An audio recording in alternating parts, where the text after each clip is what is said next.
Good morning and a happy Sunday to all you Smite fans out there. J-Mac Tucker here on the desk for another day of the Smite Challenger Circuit back in North America. But it's not just me, it's Gormizer along with me on this one, bringing us the Winter Dogs versus Tiburones de Tijuana. One thing to note on this one is it's going to be an interesting match nonetheless. The Winter Dogs have gotten a win over the Sharks before, however that was with a different jungler tied to their roster. Yeah, Phase 1 was definitely a more, I want to say topsy-turvy time, but you've got what was the number 2 seed at that time, that was the number 4 seed at that time taking each other on here, which is just close enough, and again, like you said, with just enough changes that there's a lot of capabilities. I would actually argue for both of these teams here, but I'm leaning on the Winter Dogs. The only adjustment the Winter Dogs have made to their roster is instead of Annenster, they now have Kierme taking over the roster for it, so we'll see if that changes anything up. Looking at the standings for the schedule, I should say, for the week so far, we've seen all the EU matches we're going to see for the week. Now we're looking at NA, Winter Dogs, Tiburones de Tijuana today. Tonight, after the SPL, a real big one, Herculean Hooves and Sturdy Artisans will face off. Yeah, I'm actually really excited to see how that one shakes out, because Sturdy Artisans, it's a team that when you watch it and if you remember the name from Phase 1, you're like, ooh, that should be a great game. And then you look at their roster and you're like, oh, they lost a lot of players to the SPL. I wonder how they're going to kind of float throughout the SCC now. I just want to see what they're going to be up to and kind of the changes they're going to make going forward. Speaking of changes, Tiburones de Tijuana have also made a small change to their lineup here because they lost a couple of players on their team. They now have Griff taking over into the carry role, and Blugan will finally get to go to his rightful position back in support, where previously Coach Cassier was taking over on that role temporarily. Yeah, and they lost a game, admittedly, so things were maybe not exactly the start that the Tiburones would have wanted here. But I do like the fact that they pick up Griff, because Griff has been one of those players. I mean, when you look at, I want to say the top 3 hunters right now in the NASCC, every single one of them has a lot of merits. So I'm excited to see how that meshes well with the team. Looking at the Winter Dogs, there's a lot of experience with this team. A few of the players have made it to SPL level, though with varying degrees of success. The most notable of them would be Aquarius from the solo lane. He was a huge player back in his time for the SPL, but back here into the SCC, it's been varying degrees of success all around for this team. As we mentioned, they came in 2nd seed last phase, and unfortunately during the playoffs, they came down in 4th. Yeah, that's I think the biggest thing. Winter Dogs has been, with Andy, with Aquarius, with Benny Q, Wowie, and Gamma, have always been in this position where they weren't always the best. They would show up and they could take games off of top teams, and they would definitely beat out I think it was like Fishy's Average Joes at the time, where the bottom teams. They would very consistently beat teams below them and give a lot of trouble to teams above them, but they were always middle of the pack. And so already with a good win under their belt, and as you had highlighted with some of the changes they've made, still having Benny Q, having Aquarius, having Wowie over there in the duo lane, but picking up Kierme, I actually am interested to see how Kierme fills Andenster's shoes, because I feel like Kierme has slightly different styles of play than Andenster does, and different god pools, so it should open up the jungle, and depending on the synergy between Gamma, Kierme, and Benny, that's going to make a big change for this team. And as you can see from the highlights on there, Kierme coming from the former Fishy squad, who has been able to give teams like the Sharks a little bit of trouble. We'll see kind of where his god pool can shake things up amongst the rest of the roster. He tends to play some other different things in there. Susano is a god that we don't see very often, but he does love to default back to that god. However, they are going up against Tiburones, who still have the majority of their headstrong roster. Spreen, Griff, Cope, Heat, and Blugan, as I mentioned, now going back to support this week. We should see a much stronger foundation of a team with Blugan in his rightful spot. Yeah, this has been a team to reckon with. For a long time, it was just Sturdy Artisans that were giving a majority of trouble, although notably during the last phase, the teams they lost to, it was a kind of varying degrees depending on the day. But they are wildly consistent. Again, just slightly falling behind where I think Sturdy Artisans were.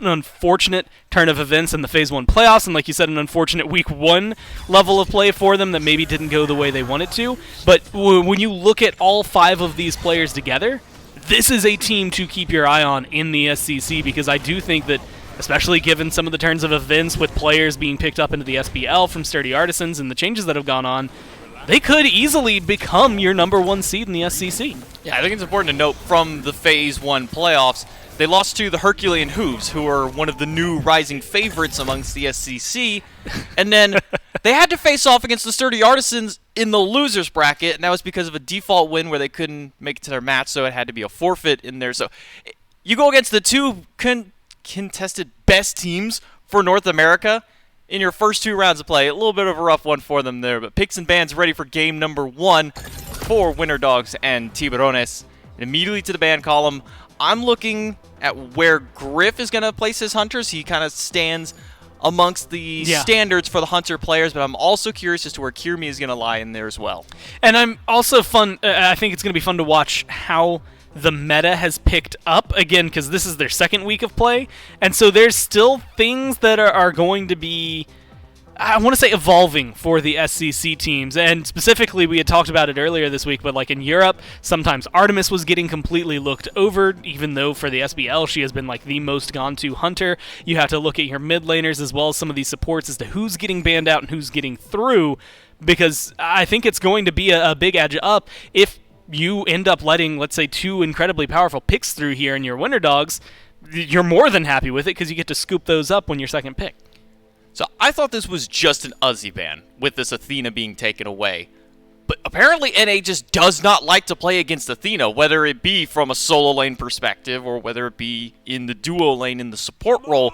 I'm just baffled by how much players do not want to go against this Athena. Even more so, I'm baffled by the fact that nobody's banned Artemis and she wasn't first picked amongst them. Well, I mean, and I think it is going to be level of play, right? Like, when you look at, let's say, SBL, you know your hunter is safe because your front line, I mean, yesterday's a great example. Look at the Leviathans. Like, if you give Zap literally anything that has no mobility, he's fine because the Leviathan's front line is guaranteed going to protect him. Here, it's a little more difficult to guarantee that level of control, and so your immobile hunters maybe won't be quite up to snuff the same way. Plus, as we kind of talked about yesterday when me and Agro were doing EU SCC, but when you have good Odin players, anyone that doesn't have a leap all of a sudden becomes a little more problematic. Odin has jumped into like top bans in the SBL, almost constantly getting first banned, or in the top 3 at least for one of the 2 teams, and getting through here for Winter Dogs makes it seem like it'd be a little troublesome if you do lock in pretty much any hunter, like a Rom and Artemis, anything that can't just straight up get out of there. Coupled with the Odin will be a Merlin and a Camazotz to round up the Winter Dogs' first half of their picks. On the flip side, it's Gilgamesh, the Morgan, and Kepri locked in for Tiburones, so getting a little bit of their frontline presence into there. And in the ban column, curious enough, we do see Soul banned away here, which to me is a little curious because this is kind of Benny Q's most picked god from phase number 1, so I'm curious to see them see it banned away. And it's like you said, just a little curious to see it get banned away, but at the same time, if you know you have some flexibility there in the mid lane, then you're not necessarily too worried about it. And it might be more of, we have a plan going into this as the draft we want. How can we control you a little bit more? I'm actually surprised. Like, I admittedly, I know that Griff is very, very good at on her, but I see that Sobek and I think, man, I'd love to have an on her alongside that. But I think this is going to showcase like the change in hunters from phase 1 to phase 2, because it was on her, Heimdall really kind of being the powerhouses in phase 1. In phase 2, it's transitioned your Rom, your Artemis. There's still some Heimdall hovering around in there, but he's not anywhere near as high up on the list as he used to be. I'd love to have an Artemis with my Sobek. Pluck somebody and throw I'd like him right to have into an a Artemis trap. with my Sobek. But that's not the case. Apparently players just don't like Artemis in the SCC. At least for the NA SCC, this is 2 days in a row now that neither team have cared about the fact that Artemis even exists, and she's been skipped over entirely. Rom and Wukong on the side for the Tiburones, and the Winter Dogs have picked up Danzaburo for their final draft. I'm actually excited to see how this matchup goes, because I think we've seen Danza versus Chiron, we've seen Danza versus Heimdall, Danza versus, I believe, on her, like a lot of Danza matchups. I don't know that I've gotten to see Danza versus Rom just yet, and so I'm curious how they're going to navigate the lane. Rom has notoriously good early game clear, but you've also got Sobek beside you, so you can be a little more aggressive versus what the Kepri is going to bring on the other side. Game number 1 for Tiburones and Winter Dogs underway. We'll see where everything lines out. Don't see any crazy picks onto the... Actually, scratch that. It's an A. Odin, support this time around. Gamma going to be the one to pilot that. It's been a little while since we've got to see an Odin support. That being said, if you are looking for aggression, Sobek brings a little bit, right? When you get the pluck, it almost immediately sets you up for success. Odin brings a stun and a lot of damage behind him. And so Gamma and Wowie are going to be able to meet Griff's level of clear that Rom brings and then exceed it by just outright damaging him. They might even be able to find an early first blood just by merits of the fact that Khepri, early on, you're just a big body. You don't really have that same capabilities of saving your teammates that you do otherwise. You can pluck somebody or pull them off of them, but that's about it. Literally screaming, get off of them, and unfortunately at level 1, level 2, that's about all you have. What a beautifully yet respectable left column for Tiburones de Tijuana as they're going for 5 sets of purification beads to go up against the Winter Dogs draft. And to no surprise, they've got an Odin, great single target lockdown. They've also got a Sobek, great single target lockdown, and that's really about it. Maybe the rocket from Danceboro as well. Well, and the taunt that Danza has, it's very small, and there's not anywhere near as much CC on the side of the Winter Dogs. I mean, you would think at least Cope would probably want to get Blink. And so that's, I would say, just utmost respect, if anything, recognizing that at any given time, things could go poorly for them. But Spreen, I mean, especially with Odin there, that stun can be devastating. It's the follow-up, I think, that's a little more devastating, and so they're trying to make sure that that doesn't happen. And admittedly, when you're looking at, I would argue Spreen, Glyph, and Cope, I think you can argue for the beads because they're going to be the ones experiencing a lot of trouble. But Bluegan's right on that border, just depending on how you want to play it. I think the beads work out well. And for Heed to go for that, I think just showcases that he's worried potentially about the ganks that could come over to the solo lane. He's gone for a rather aggressive starter item as well for Heed, going for the Bluestone Pendant compared to the more tanky starter items that we would see. And up against the Sobek is a little curious to me. Well, it's just the standard Wukong thing, right? You've got the Bluestone Wukong. It's weird to harken back to Season 2 because it's the second time in 2 days that I've done that during the SCC, but it has been something that has been the combo for a while. And when you're looking at, Wukong has bonus damage to minions on the cudgel, but you pick up the Bluestone, you're going to get that even more bonus damage. And like you said, it's not going to keep him as tanky, but he gets that tankiness a little bit later in the build. So here, I think it's more about just making sure that the damage is there. Admittedly, keeping him in a little more of a dangerous spot, but it's also Wukong. He has his ult, he has Ox form, Bird form, all sorts of things to disengage from a fight that's not going his way. Well, I guess one benefit that we do have is this will be the last set that we witness here on the desk for the Benevolence meta. As you guys can see down onto there if you're yes. just now tuning in for the first time into a cast for the SCC this week. Benevolence, this is pre-nerf onto the item, so that means we are going to be seeing a few of them. Well, a few.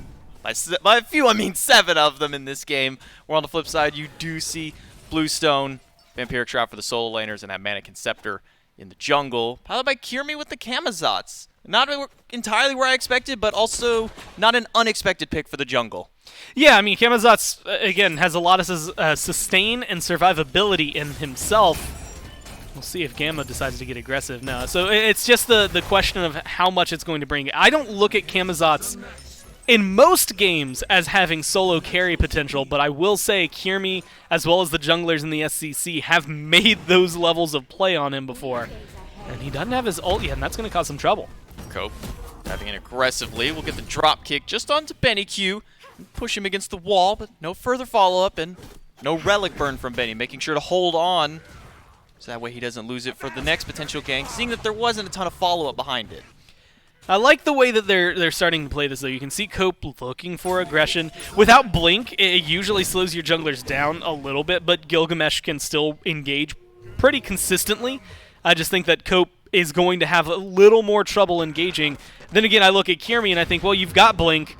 And admittedly, the first one to go in, if I'm looking at Winter Dog, Kirmi is not on my mind. I mean, he can get aggressive and he can lead the way, but I think that Blink is going to be used to help close the gap between, a carry and him, and potentially start engagements. Maybe not late game team fights. That's more Aquarius and Gamma who are going to have to control that flow. The supports staring at each other in lane, waiting for their carries to come back to clear the wave, being the nice supports that they are, making sure to keep those minions alive, get their carries as much experience as possible. Iqbal already finished up by both of the carries as well, Griff and Wowie both picking that up. And now that they are back in the lane, we see Kirmi starting to make his first strides for a potential gank. Looking over at this dual lane, still walking forward, gonna get a stun for Blugan. Cage drops down.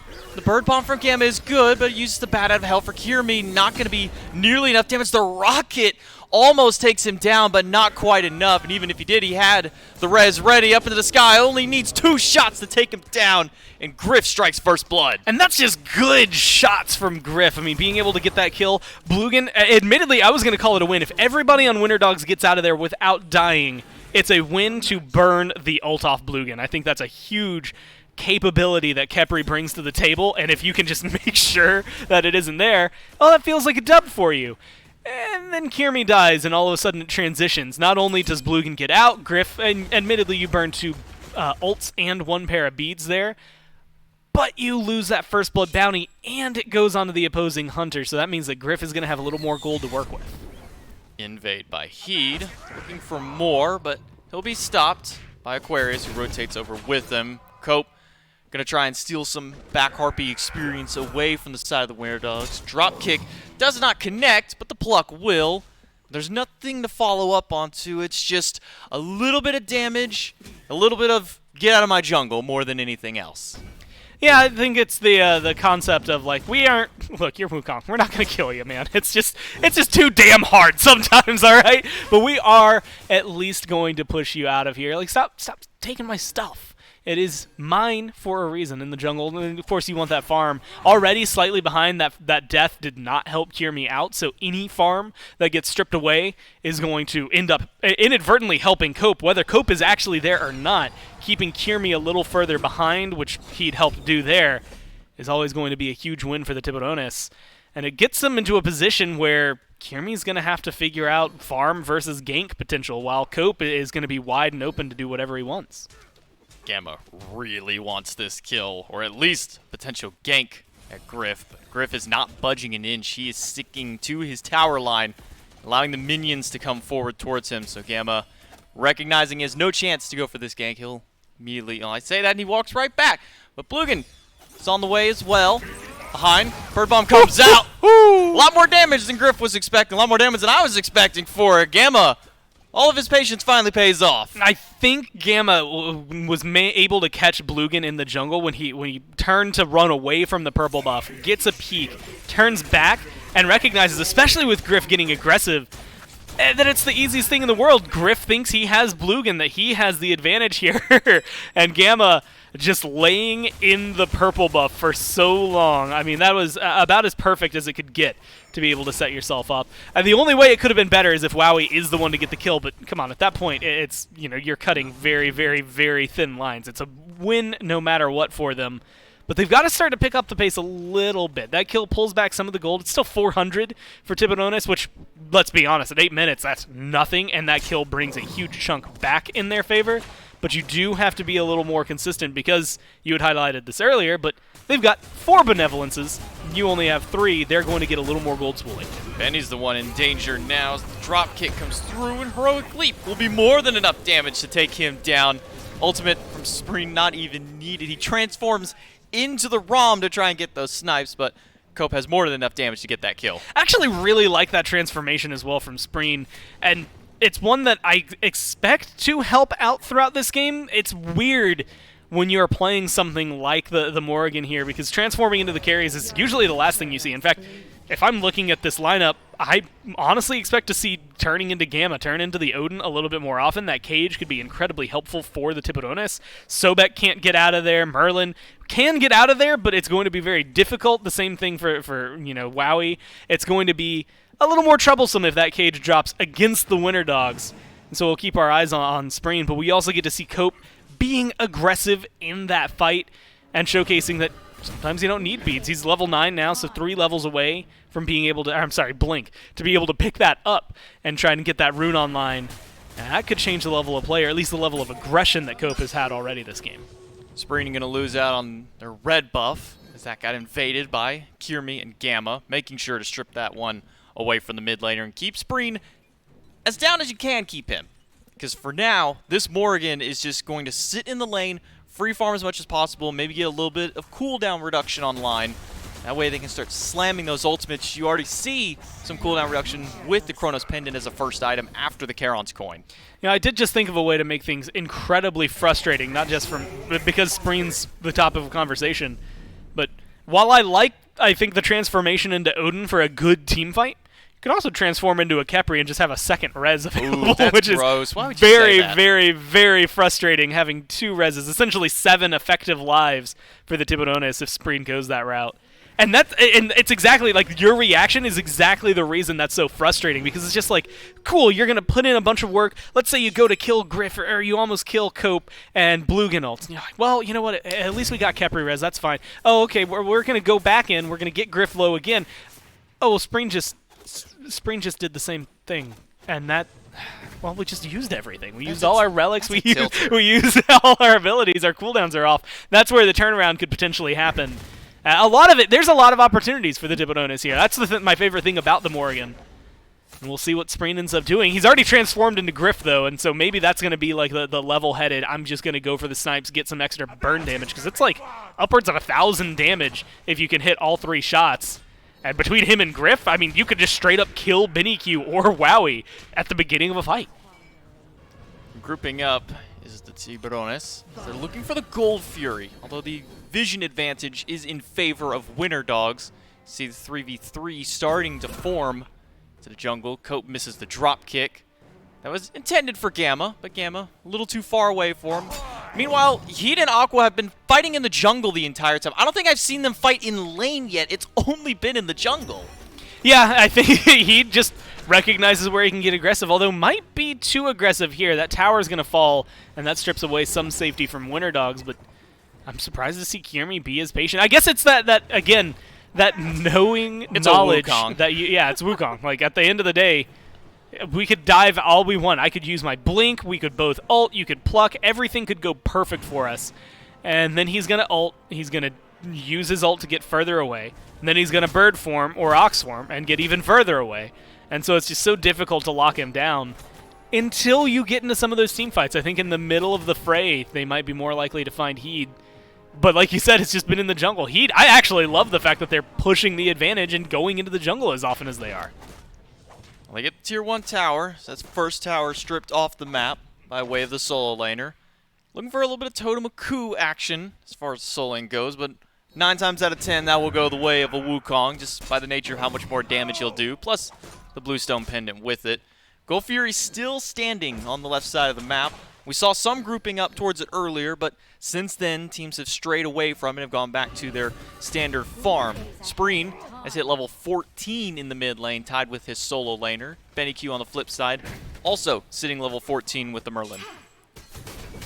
Experience, the only big difference maker. I mean, Wowie's managed to get a level, maybe half a level up over Griff, despite that first blood that went for Griff, but Kiermi's caught out. He gets plucked back, stunned, but the stun was during the pluck, so there's no further CC after. Looking for the snipes. Bat out of hell may have just gotten him well out of range for it. Yeah, I like the call from Kiermi as well to hold on to that, because I think if he lands any sooner than where he did, there's a good chance that there's still just one snipe, especially the fat one, that is able to catch you off if Griff hadn't fired the first shot just yet. And so making it a little easier, ultimately, to disengage, and that's the problem with the Camazotz. Gold Fury started. Cope Baby has to leap away as there's 3 from the Winter Dogs chasing him down, and they'll chase them away from the Gold Fury, so no further follow-up towards the objective. Winter Dogs able to push them away. A lot of that thanks to the help that they still have the vision there. They've been controlling those Oracle Harpies this entire game. I think that, again, a small camp that is easily, like, glanced over, but like you said, that vision, I would argue, crucial at this point. They haven't been able to get aggressive. Tiburones have been kind of guiding this game. They've amassed almost a 2,000 gold lead. They're still hovering just under it. They have 1,700. But they are really starting to push the envelope, and this is the point, especially 14 minutes in, where you want nothing more than a Gold Fury. But the fact that Kiermi has been so consistently on top of those Oracle Harpies, as well as the ward coverage from the Winter Dogs on the left-hand side, it's just been too difficult to get aggressive over there. In fact, at this point, I'd rather just group up and go for a Pyromancer. At the worst case scenario, you lose it. Winter Dogs mostly even up the game. Best case scenario, you get another 1,000-ish gold in your pockets that you're then able to help translate into some items or ward coverage, and then you can counter-aggress onto the Gold Fury itself.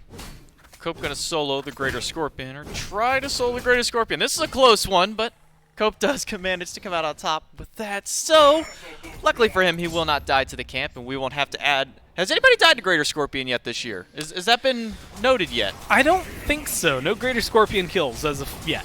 As of yet. Gold Fury, thanks to the help of the Vision.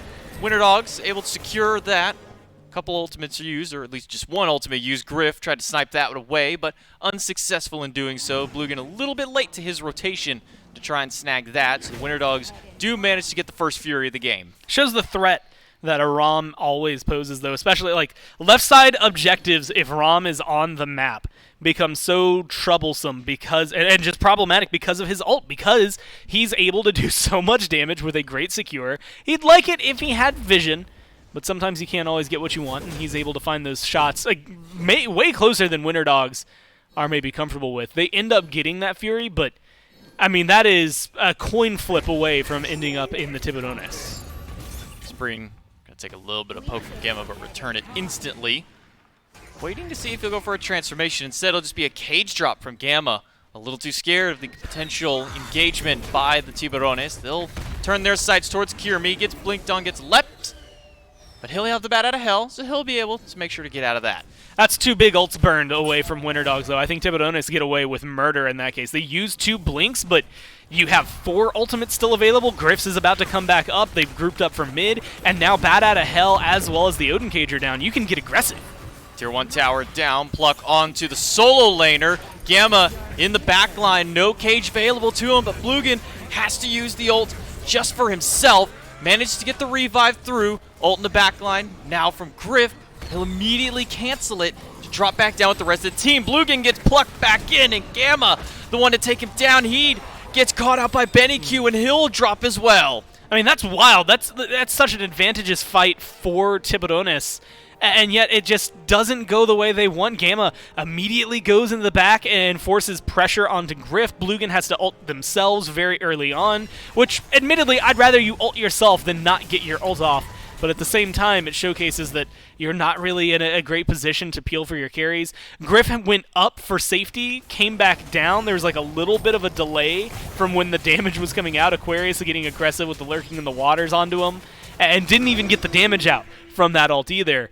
And so a lot of opportunities for the Tiburones may be stripped away just by good play from the Winter Dogs, separating that team and separating the team fight, making sure that Benny Q, Wowie are safe, while Kirmi, Gamma, and Aquarius really get a lot of the work done to the back lines of the Tiburones. But the biggest objective on the map has now been taken away entirely. The Winter Dogs, after getting just 2 kills, we're only 18 minutes in, they get 2 kills and immediately turn their sights towards the Fire Giant and take that objective, as well as the Pyromancer. Not a huge gold lead here for the Winter Dogs, only sitting around 1,500 gold at the most for it.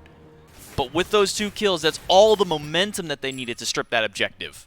And sometimes, again, it's just that easy. I mean, we've seen games ended for less in certain moments like that, so I'm excited what they'll be capable of here. You had mentioned it earlier, but just the Tier 1 had fallen in right lane for Winter Dogs. Now the Tier 1 in mid had fallen for them just a few minutes ago. There's 6 towers on the other side, though. They've got so much gold.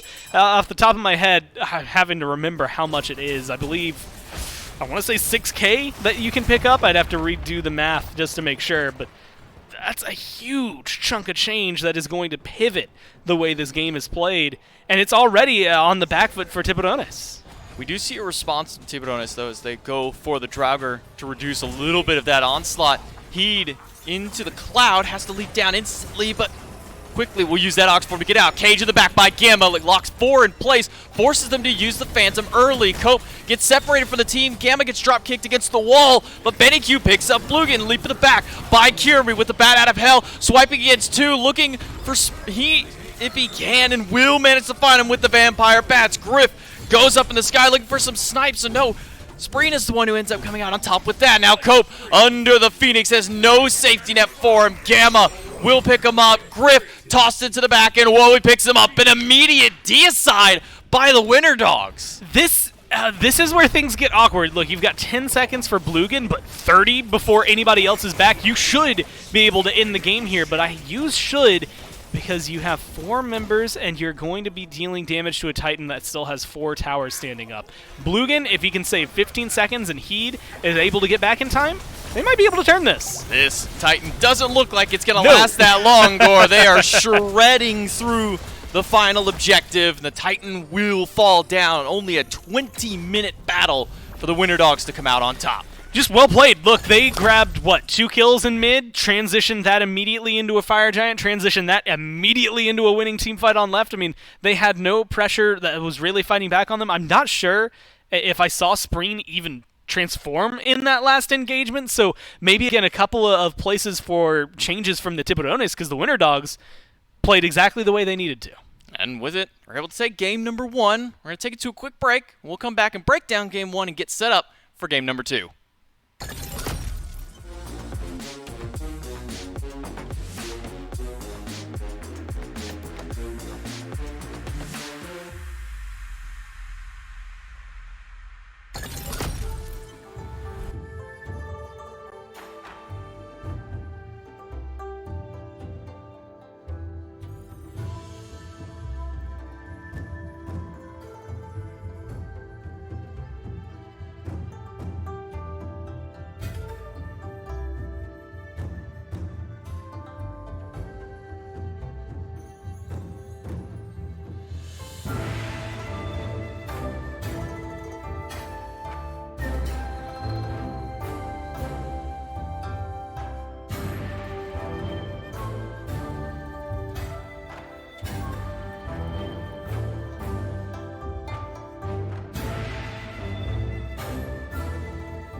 The Winter Dogs with a very convincing Game 1 victory, I think is the best way to put it. Is it seemed dead even for the first 15 minutes of the game. Yeah. And then one team fight in mid is all it took.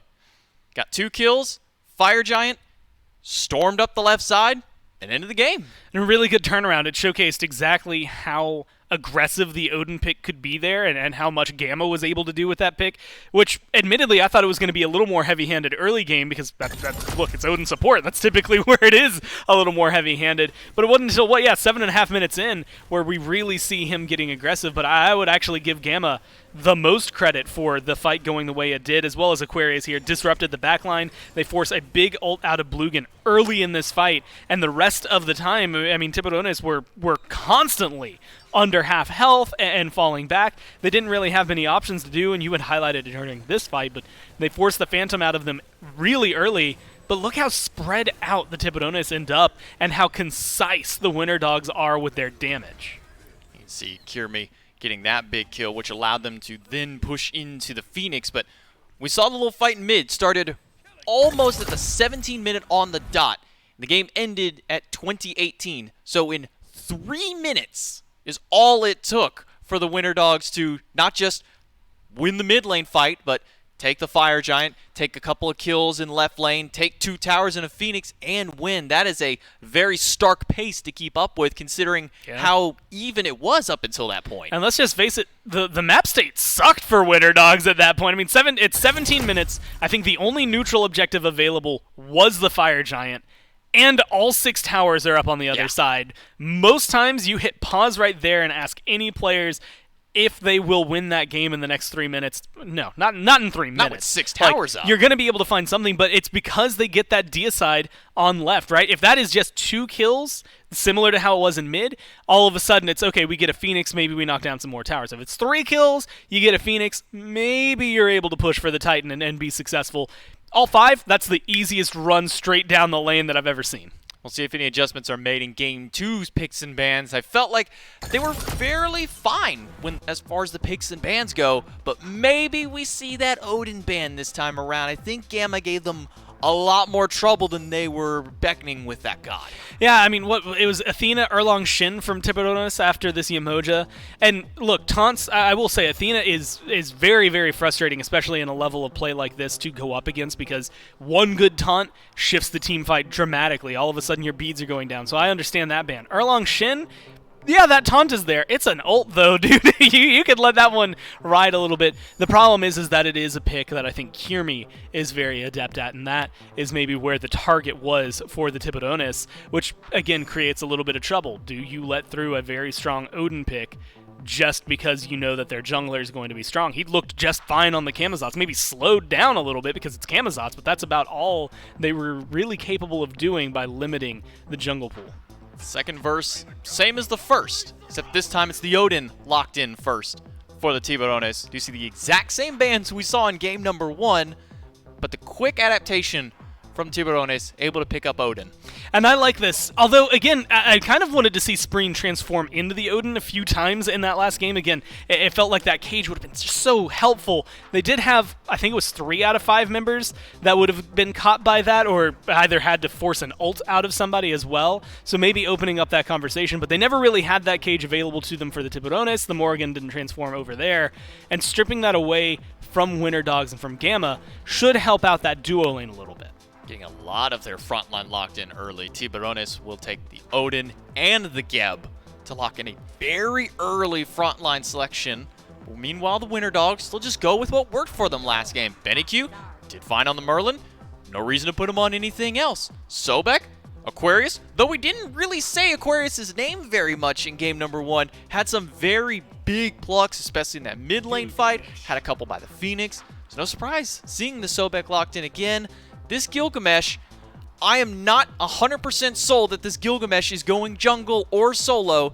Blugan is one of the first people, maybe also one of the only people, running Gilgamesh support. And Honestly, I wouldn't mind seeing it over there. I think when you look, you're up against Geb. Geb is like the least aggressive support that you can have. I mean, rollout is nice. Rollout takes way too much to try and get them to actually get knocked back towards your tower. Shield, it's great, but when I look at the CC that's on the side of the Winter Dogs, unless you are waiting constantly for a Sobek pluck, it's probably not going to be there in time to counter some of that CC, or you might be able to pull someone out of, let's say, a Gilgamesh stun, but even then, by then it might be too late. The displacement has already happened. It feels like this is going to be, if it is either Gilgamesh support or even if it's in the jungle, it doesn't really matter. It feels like they're going to be able to take what this Geb has and maybe turn it against them. They remembered Artemis existed. They remember that Artemis is in the game. Love that. We do see a ban finally for the Artemis. It only took them to the second game to get it, even though we didn't see it at all for game one. A Wheelish also banned away here by the Winter Dogs. I like the idea of it. Because of the Gilgamesh leap, it's his primary initiation, so take away the god that can ruin that initiation. Meanwhile, the flip side, we saw the Heimdall and the Terra. Rom picked up for Winter Dogs. Camazot's Hachiman going with a little bit safer of a hunter this time around for the Tiburones. And I like Winter Dogs draft. When I look at Winter Dogs draft right here, this is it. I will say it is a double-edged blade, right? You are either going to run them down and slaughter them, or you are going to end up killing yourselves in the process. But I think you've got a very decent tanky front line. The Kabrakan, Gilgamesh, Sobek as a trio should be able to lead forward. We saw last time that, well, not only is Benny really good with Merlin, but no one's getting back there to Wowie enough to make the backline feel like they're under any pressure. You've got Camazotz. He's a little easier to dive with. Odin as well, a lot easier to dive with. But Geb is a little more suspicious. I mean, later on, Cataclysm is a great engage for the ultimate, and the shield is really good. But outside of that, your levels of control in the middle of a fight are much more limited compared to, let's even say, the top 5 supports we've seen in the SBL. Hopping down for game number 2, J-Mac and Gormizer here on the cast for it. Doug, as always, bringing us the action on the camera. Kiri will be taking the Gilgamesh. I'm a little disappointed. I was hoping we would get to see the Gilgamesh support over for Gamma, but it will ultimately go into the jungle. We do get to see a Kabrakan go towards the long lane this time around. Been a little while. I think what Aurora has run this, and I'll be honest, I can't even tell you if it was this year. I know in the last year and a half, Aurora has played the Kabrakan support, and it is a style of play that is not often picked up. It is, I would argue, the opposite of what Geb is doing in this lane, though. I look at Geb, and I think, again, as I love Geb. I love playing Geb, and I love watching Geb because I think he can create a lot of cool opportunities, and the shield is really nice. But we gotta face it. There is a good reason he is not in the top 6, 7, 8 of supports that get locked in, of Guardians that get locked in across the board. But I actually think that having Geb against Kabrakan of all people, this might be a better lane for them. Gamma, granted, it's going to be aggressive. That's what Kabrakan wants to do. And you've got Hachiman. Difficult to lock down, but early on should be able to find some stuns or maybe create some awkward scenarios for him. But later on, that shield is going to counter most of what Gamma's trying to do, except for the walls. The one thing it won't fully counter is those tremors, which is another huge part of the Kabrakan kit. 2 stuns, a tremor, and a series of walls, all to deal with. And as a lone Geb, that's not a fun day if you get trapped behind those walls, especially if you don't have your shield available to you. A little bit of aggression in the jungle, but nothing gained from it. Cope does lose out on the blink, trying to get some damage onto Benny. You can see the change-up, not all beads this time around. Granted, a lot less single-target-oriented play, although I say that and immediately Gamma showcases his single-target-oriented play, which is the stun that you'll get from the one on Kabrakan. But, you know, having the beads there for Griff should theoretically be very safe here, especially with a Geb shield behind him. But there is a lot of opportunities. I think even a lot more CC in general for Winter Dogs available this time around, and that's going to really cause some trouble for the Tiburones as the game goes on. Instant shield out of Blugan soon as Griff took that stun, maybe even just slightly before to make sure he lives through the health from it, but that's just what this Kabrakan's going to do in this duel lane. He's going to walk up, he's going to slam that one button, stun you. You just better pray that your beads or your Geb are there to save your neck. Aquarius on the Sobek yet again this game. We saw him game number 1. We didn't really say Aqua's name a whole lot, but mostly just spent his time dealing with Heed over in the solo lane. And Aqua had the problem of being a Sobek solo, which is that, hey, you're not doing anything flashy, you're doing Sobek things, right? Like, you get sick plucks, you do lurking in the water, you're not getting the kills, you're setting other people up well. And in the team fight they had in mid, I give a lot of credit to Aquarius and to Gamma for being able to create the space, Kirmi as well, who was able to get aggressive. And the Sobek made the difference there, and made the difference in the second fight over there in the left-hand lane. But you're not doing anything for a majority of the game. You kind of highlighted that. Like, I mean, you're Sobek solo. You're a Guardian that's just going to farm up for a little while, and then when you start joining these fights, that pluck becomes immeasurably important. Blink dropkick gets the beads out of Spreen quickly. He's going to have to use those. Just make sure there's nothing further. Benny now low in mana. He's going to be ganked by Cope and Blugan with nowhere to go and no relic to save his life from the damage. He will fall down. First blood goes to Cope. Yeah, that was just a classic. Just walked up and get him. I'm going to tell you, nothing special about that first blood. Benny Q had no mana, and they beat him for it. And that's about as clear-cut as it gets for it. And I really engage with the way Tiburones are being a little more proactive this time around. Look, I actually think that Winter Dogs maybe hurt themselves. The Geb is such a good counter pick for Gamma's aggression early on. Later in the game, that's probably going to transition when those walls come online. Gamma hitting level 5 soon. That's a big deal to me because of what a Cabrakan is capable of providing. But for in the lane, like when everything is like single target for the most part stun setup, that's Geb's wet dream. I mean, he loves the idea that you're going to try to get aggressive onto him, and he's just going to be able to say shield and ruin your day. Gotta love the enthusiasm out of the NA boys, just walking around taunting each other. Heed in a little bit of danger. Aqua lurking in the waters. Cage drops down. That might spell doom for the solo laner as he gets caught out and taken down. Cope with his second kill on the board. Nice rotation. Feels much more concise from the Tiburones. Like they figured out what they wanted to do in the draft and are actually executing on it. He'd had, a lot of aggressive moments in the last game, but they didn't really do anything in that lane. I mean, I don't think I saw Cope over there once. I mean, maybe in the jungle a couple of skirmishes to help either steal away a blue buff or maybe help get Heed out of there. But not a whole ton of aggression, especially not being able to find 2 kills early on for Cope. So this is a huge turnaround already just for the jungle. And last time he had the similar lead, I should say. Was up 1-0 over Qumi. Now we'll see if he can maintain that with 2 kills. That's just an easy kill for them over in solo lane. Just as soon as Aqua drops his ult, goes towards the tower line, he says, "Thank you very much. That's an easy kill." Drops the cage. Cope rotates over, gets a huge vampire bats for some damage, and Aqua just can't do anything. When you're in the water, you can't basic attack the cage, so you're just stuck there. I like, again, the way that the Odin plays into this. I was surprised that they not only let it through, and I guess unsurprised that it ended up causing so much trouble for the Tiburones. More so, I guess, that Spreen hadn't transformed into it. That's, even though it's on his team this time, still double cage feels great. You force a Phantom out of Gamma, probably, maybe Aquarius at level 12, maybe both. And either way, you've either forced them into 2 uncomfortable relics, or only 1 Phantom on one side, and you got 2 cages that you can use. You use one to force one out, or to force the Phantom out, and then you use the second one. And Gamma's locked in there, Wowie's locked in there, Kirmi, well, you can leap on out of there. Aquarius, though, well, guess what? He's locked in there. Biddy and Kirmi are the only 2 that could consistently get out of the Odin cage. And so, again, Spreen, I know where my transformation's going to be on lock throughout all of this. Granted, in the 3v3, Kirmi and Benny are involved in that, so maybe it's a different transformation to begin with. Kirmi and Cope slapping it out over by the Harpies. Immediate blink Good from shield. Gamma.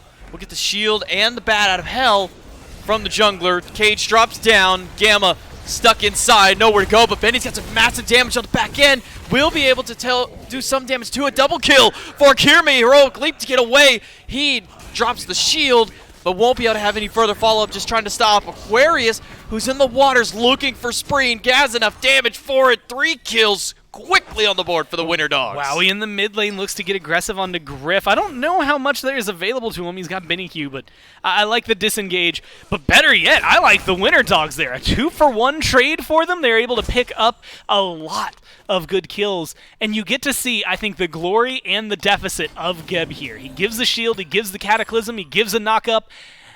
And that's about all he has. I mean, again, rollout is such a great ability when you can charge it up. Not having that immediate knock-up and that immediate displacement means that, you're not going to be able to help peel for your team as quickly as some of the other supports, and you get kills onto, I would argue, some of the most important targets. You take down the Geb, you take down Cope, you take down Spreen, and Geb, making him fall behind makes it a lot easier for specifically Gamma, who's been struggling against him because the shield almost just counters out his engage, but it also helps pull Cope back into the fight. Griff almost doesn't get to make it out of there. Luckily for him, he's got that horse. Got to ride away. Being very greedy with his beads. If he would have died there, that would have been detrimental because he held on to the beads through the entire duration of the drop kick. Hit, stun, and the slow following up, but luckily had the ultimate to get away. Yeah, and that's the glory of Hachiman, is that he is very, very difficult to lock down. Maintains his beads, so yes, you use your ult, but at the end of the day, you still have some form of disengage. A beads dash is going to be good to keep you safe in a lot of these engagements. I'm curious about Griff, though. Wowie has shown the propensity to get aggressive onto Griff.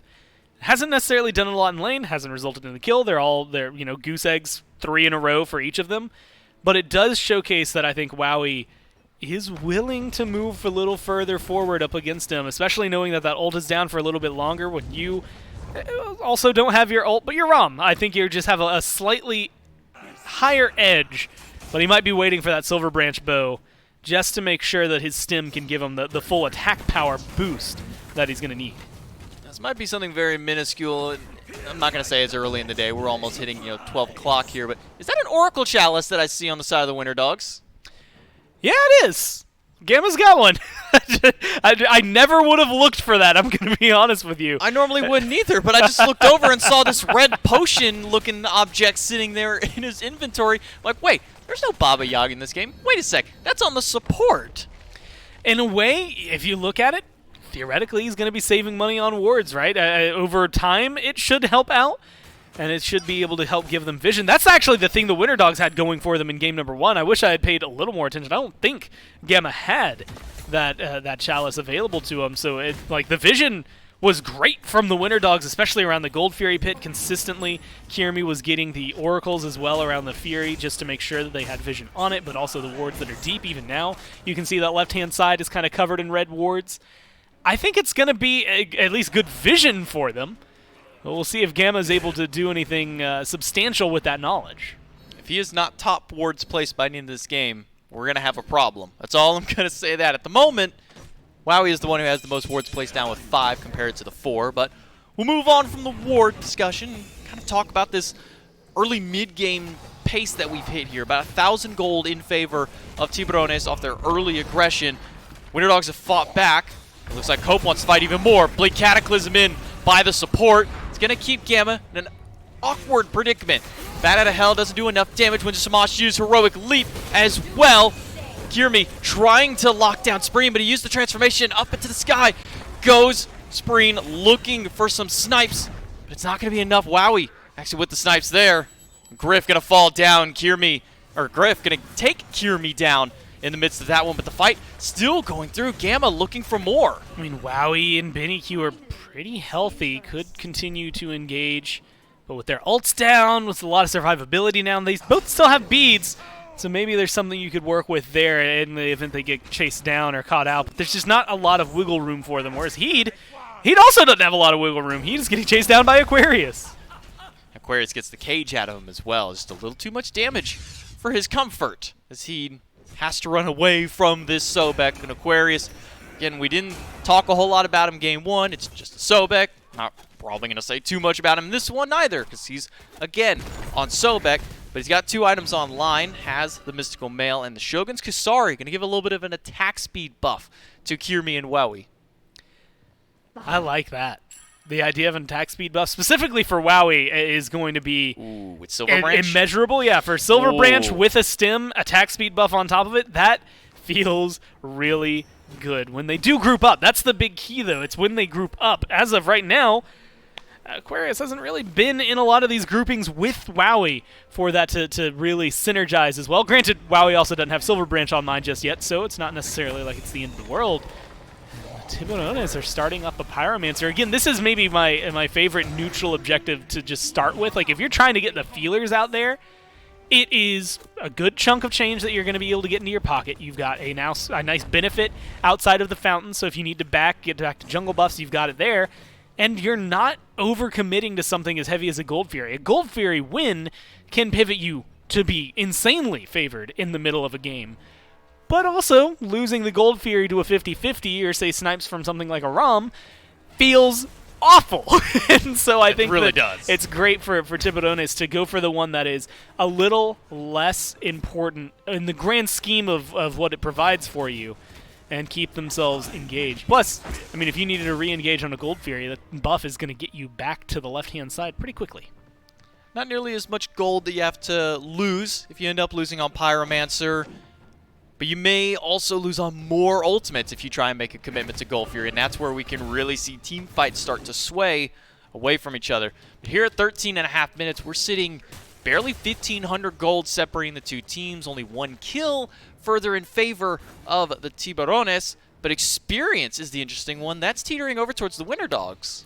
Yeah, and you can see where none of it is, actually. I guess a little bit in there for Aquarius, but otherwise it's going to be split between all of the members there, because that was too much experience to just be the one level for Aquarius. And so maybe slightly pulling ahead, especially because Gamma's just a little behind. Might be a big difference maker. In fact, Griff's a little ahead as well, so I'm really curious as to how much ahead maybe like BennyQ might be about to tick over to 15. Same thing for Kiermi, potentially there for Aquarius, because that's got to be where that experience is coming from. I imagine so. As we look at the XP needed to continue to their next levels, pretty much even for the solo laners. Aquarius does tick over into his next level, so you see about a 600 experience difference just between the solo laners. That's where the majority of that comes through, but I mean, we could sit here and fudge numbers around all day, but it's not going to get us any closer to figuring out the true mystery of where it's all coming from. Basically, at 15 minutes, 1,000 experience is essentially nothing. Yeah, doesn't mean too much. I'm excited because it should be ticking over soon to level 12 for Gamma. And I want to see what the second relic choice is going to be on Gamma's side, because we see Aquarius already picked up the Sunder, which means that there's only one opportunity for the Phantom. It is on Gamma. And admittedly, Gamma's going to be in the middle of the fray and one of the ones that would benefit the most from having a Phantom hit them. And so it makes sense that Gamma should be the one to pick it up. But if Spreen starts doing the double cage strat we've seen, I think the Bolts ran it at some point earlier this year, it becomes just insanely difficult to cope with, because you have 8 seconds where the first Phantom's great, and then the second cage comes down and you can't do anything about it because you only have the one. There's not a lot of ways to counter it outside of just straight up attack speed. Oh, Gold Fury started up by Tiburones, and they will grab it instantly. No response from the Winter Dogs, at least not in time. Gamma was on rotation. Wowie was in lane at the time and didn't even go for the ultimate, not expecting it. They didn't have the vision control. This might be the first time that Winter Dogs haven't had vision control around that Fury. Yeah, it's been these Harpies, or the Oracles, I should say, specifically. They've actually been getting split. I think every time I've seen a fight over there, it has gone 50-50. Neither team has been able to get the full vision, and with the wards lapsing a little bit, look, hey, that Oracle Chalice is not necessarily treating you as well as you would want. The vision is not necessarily there. In fact, wards place, you can still see Gamma second on the team, just behind Wowie. But the problem I'm having is less vision and more proactive play. I mean, Winter Dogs, they got a great 3 trade for them. I think it was 3 for 1 that they had picked up. They've admittedly only lost 1 kill since then, but they've lost a Pyromancer. They lost a Gold Fury. They haven't been able to be as dominant as I would have expected. And slowly but surely, the Tiburones are starting to run away with a gold lead, starting to get that experience again back into their favor. It is going to make a difference. I mean, right now, you can't necessarily bank every game like you did in Game 1, where it was 17 minutes. You just happen to get a good couple of kills, the Fire Giant, and then that results in the win. It's definitely going to need a lot more work from the Winter Dogs and a lot more active play and choices to make sure that things can start twisting towards their direction. And with all 12 towers still standing on the map as well. No towers have really been a target for either of these teams. They've mostly been focusing on these more neutral objectives. You saw the Pyromancer earlier, now about to respawn. Gold Fury was taken by Tiburones earlier on just because there was no response out of Winter Dogs, which is strange to say because game number 1, they seemed, as you said, to be way more proactive, way more observant of the area around them, but now they're just playing, feels a little more passive this time around. It's just that every time we see, right here's a good example. Look at, jumping into the Pyromancer, Aquarius sees it. Not a soul in sight for the Winter Dogs. They're nowhere near these neutral objectives, and they haven't had any control on them. Draugur's been taken once by Wowie. That's what they have going for them right now. Other than that, they've won one serious team fight. Maybe one more serious team fight's all they need, and honestly, that's what they did last time. But at this rate, Tiburones are controlling the map much better. A little bit of aggression in the mid lane, but nothing further to follow up. Nice little tail whip. We'll make sure that the bird bomb doesn't explode just to avoid some damage. Just minor little micro plays there that you like to see out of your Sobex against the Odin. One of the things that Odin players always hate is when your bird bomb gets interrupted from whatever may be on the bottom end of it, whether it be a knockup or whether it be a cage in response here. This time, he rotates over, finds Gamma, catches him locked out, but Gamma's still alive. Winter Shamash won't be enough to save him as Griff picks up the kill. Still looking towards the tier 1 tower, rotation in by Cope. From the backside, dive in by the solo lane. Heed looking for more, but Cope finds it with the bat out of hell. Meanwhile, Aqua is tearing through the backline with Wowie. Double kill for the Hunter. Still looking for another up into the sky. Needs all 3 shots. Gets 1, misses the second. Not going to find the third as he tries to throw a wild Hail Mary shot towards Cope, but drop kicked against the wall. Kirmi finds him and picks him up. Heed gets out of there at what cost, right? You're alive, Spreen, you're alive. But that is a good turnaround. You still lose a couple members if you're Winter Dogs, but Aquarius and Wowie tearing it up. Maybe the way the dual lane should have been is just having the Sobek over there. Either way, you've got the ROM. They're starting to get some towers. It's more gold in their pockets. Not the same position they were in game number 1, though. Game number 1, they get those kills, immediate pivot onto the Fire Giant. They don't have the burn without Benny Q available to them. So it's going to take a little bit longer for Winter Dogs to get back to where they want to be, but they do manage to showcase that not only can they take a fight to the Tiburones, it doesn't matter if the deficit is 2,000 gold, they're going to be able to make it feel virtually even. And with Pyromancer, well, a little over 2.5 minutes before it comes back, Gold Fury less than 2 minutes before it comes back, I think it gives the Winter Dogs some opportunities to showcase control around neutral objectives and really get a good grip on this game. I like where Gamma placed that ward, not dropping it immediately into the Fire Giant pit, placing it just on the other side of the column to get vision, because nobody's going to expect you to place a ward there. You're going to want vision on the Fire Giant. That's the most important thing to have vision for. So they're going to know if somebody's sitting around this column waiting for them. As you can see, Griff is kind of teetering around that position, but Fire Giant started up by Tiburones. No vision control for the Winter Dogs, but more players are here for it. Blugan at the front line. Aqua going to get caught out. Has to use a lurk in the waters. Inside the cage. He has nowhere to go. No escape path for him. He can't break down the walls in time. Winter Shamash drop, but not going to find anybody just yet. Gamma manages to pick up Heed. Aqua still on a run, but Cope will find him in the back line and trade it out as a 1-for-1, but Cope is not safe just yet. He gets leapt on and burned down by Benny Q. Blugan's super low. Wowie might either be able to roll in like that and get aggressive, but this is what I wanted to see. Yes, you're missing Aquarius, but you still got Gamma, who's going to be aggressive and great at tanking things up. You've got a Merlin on your team. You can burn the Fire Giant, but you need to be worried. Spreen's going into the stealth. Benny turns his sights towards Blugan as they walk up. Fire Giant still started, drops the Dragon Fire, and a little bit of burn damage onto Blugan. He's going to have to use the shield instantly. Kirmi gets low, and Griff finds him. Cope going to have to run away, as well as Gamma. Unfortunately for Wowie, he's not going to have an option out. Spreen will find a Benny Q knocked up, hit with the Dark Omen, but Wowie going to manage to find one. Benny Q picks up a second one with the Dragon Fire stance, and he is still sitting in that Dragon form doing a lot. Spreen on the chase, but instantly he'll turn away. That is a great fight gone poorly for Winter Dogs. I think they have so many advantages that they could potentially lean on and just all of them fall away. I mean, Wowie dies with both relics available, did not Aegis, did not beads at any point. Maybe didn't have any CC on him to use the beads, but at least the Aegis, you got to imagine, would have been helpful at some point there, especially with how low some of those health bars were. Help coming to him very soon after he had died. Potentially some turnaround.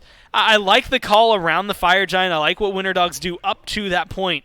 It just comes into the re-engage into the members of the Tiburones. I mean, Winter Dogs had a numbers advantage and still just weren't able to utilize it the way they wanted to. Benny Q kind of runs off on his own to try and kill Blugan. Blugan just shields himself and laughs as he walks away. They just got very disjointed very quickly, separated too much, and that keeps the Tiburones right in this game. Tiburones, they do get a consolation prize after it all said and done. Primal Fury manages to fall after they've respawned and regrouped. But the Fire Giant still the primary target for both of these teams. Greater Scorpion will fall down. Heat and Blugan teaming up, but Gammon gonna stop them. Drops the wall, catches them both, gets a stun just onto Blugan. Aqua blinks into the back, picks up one with the pluck, throws Blugan into the clutch of the team, into the bat out of hell goes Cope looking for one, but he falls down. Wow, he picks him up, looking for just a little bit more damage, able to get away, but Aqua turns around with a sickening strike to pick up Cope. I mean, now you're in the best position. You've got all 5 members. You've got the burn. They only have 2 people. Blugan is maybe the biggest threat to you. Spreen, I would also argue, if he had his ult, could be a huge threat. That stealth opens up a different conversation. But this is where you get the zone going. You've got the burn. For Benny Q and Wowie, just look at the FG while your team zones for you. They're taking a lot of damage from this FG. It's down to a quarter health for the moment. Benny Q will have enough damage to take that one. Blugan dives into the back and manages to get a kill onto Wowie, who had taken way too much damage from the Fire Giant. Spreen turns around and gets a kill onto Kirmi. That's 2 now lost for this Fire Giant, but Benny is not going to go down without a fight. He takes down 1, and now Griff is in trouble as Gamma has returned to the fray and is able to pick him up. I mean, this is a good turnaround for them, but I mean, they lost the people that they needed most to push down these towers and to feel confident in their engage abilities. I mean, if Wowie's alive still, I think you get a Phoenix. With Wowie gone, yeah, I mean, you're lucky if you're able to get these tier 2s successfully. At least this one should go down pretty quickly, but even then, it's a little stressful to try and get aggressive into.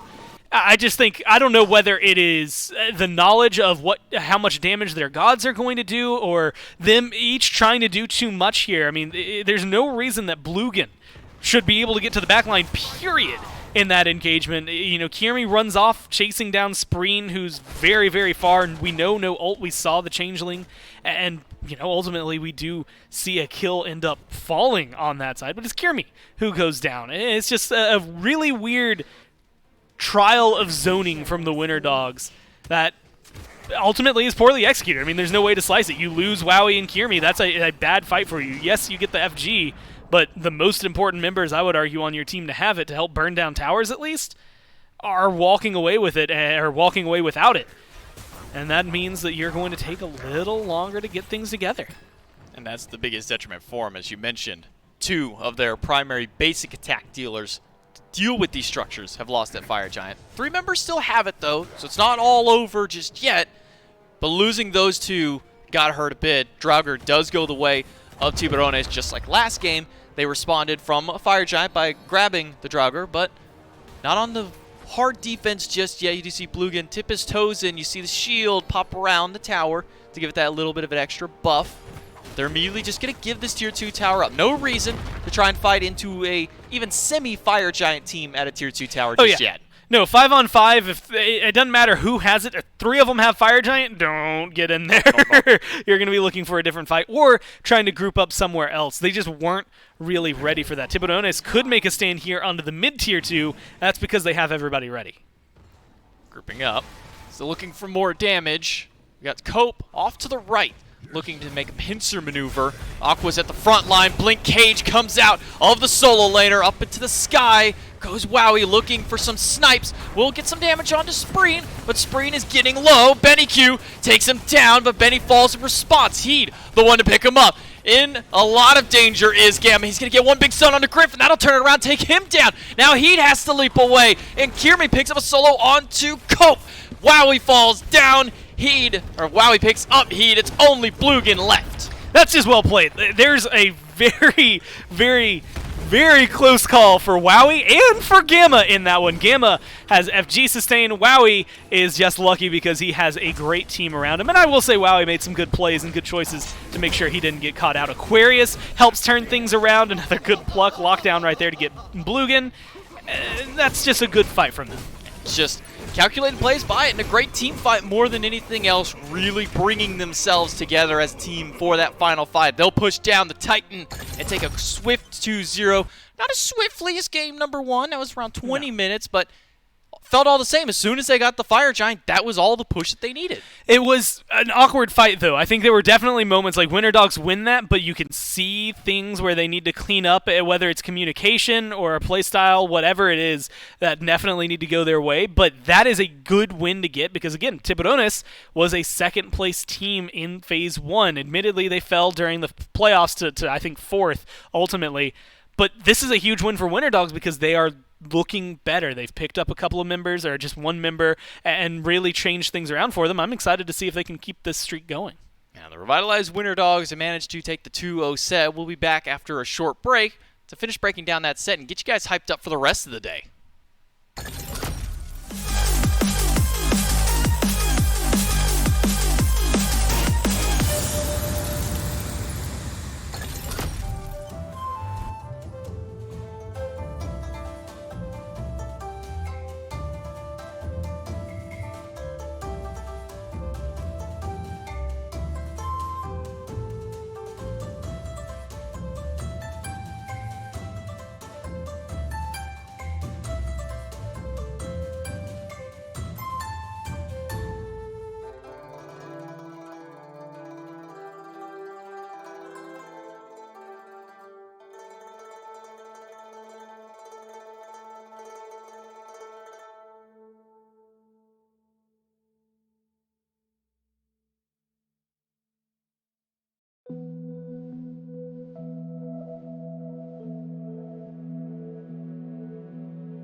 Tiburones look strong to start out game number 2, but in the end, it's the Winter Dogs who come out on top and live up to their name as the Winter Dogs for this set.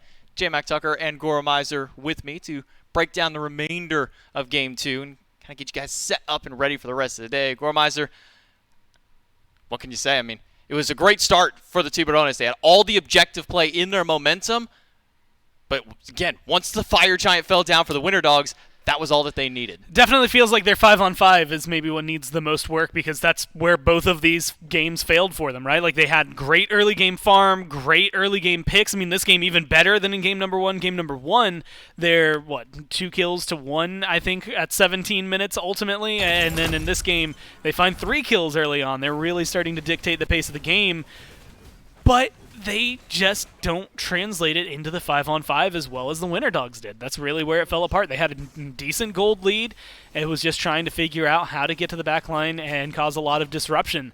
That was just too difficult for them. And that's weird to say, because Blugan at one point straight up got to the back line and killed Wowie, and what I would argue is one of the more important parts of the game, when he just walked back there right after the Fire Giant. But you could see the walls, I think, being very crucial. Yes, Odin Cage was great, but those trimmers as well as the lockdown from the Cabrakan really lent itself for pretty much the entirety of Winter Dogs to just pour damage out there. Benny Q's just absolute health bar shred made things very easy for someone like Kirmi, let's say Wowie, to follow up. And I mean, Benny Q gives his life at the very end of this game, but it ends up resulting in everybody on the other side being so low that it's just a couple of hits from a hunter and they're dead.